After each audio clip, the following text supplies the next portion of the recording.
Bonjour à tous.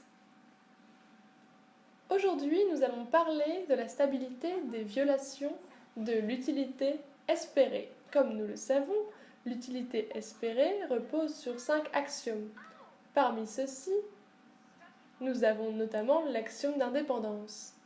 Quelqu'un peut-il me dire ce qu'est l'axiome d'indépendance? Oui, Miss Granger?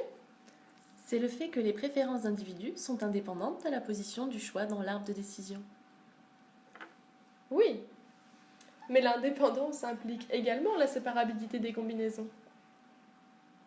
Par exemple, nous avons ici deux problèmes. Dans le problème 1, vous devez choisir entre les loteries A et B, et dans le problème 2, entre les loteries C et D. Les loteries sont ici représentées par leur arbre de décision. Que choisiriez-vous?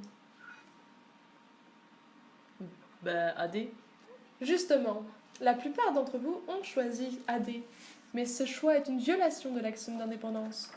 En effet, en utilisant l'effet de ratio commun, on peut réécrire les loteries de cette manière. Il apparaît clair qu'une préférence de A par rapport à B implique une préférence de C à D. Les choix AD et BC sont des violations de l'utilité espérée. Et maintenant, Monsieur Potter, nous allons étudier un nouveau problème. Voici deux loteries. En s'appuyant sur le critère d'espérance, l'individu rationnel devrait choisir F car l'espérance de cette loterie est supérieure à celle de E. Le choix de E est une violation du critère d'espérance. Or, la majorité d'entre vous ont préféré E à F. Donc ceux qui violent l'axiome d'indépendance la première fois violent le critère d'espérance la seconde fois? Cela dépend, Monsieur Potter. La plupart de ceux qui violent l'axiome d'indépendance ne maximisent pas l'espérance. C'est la stabilité des violations de l'utilité espérée.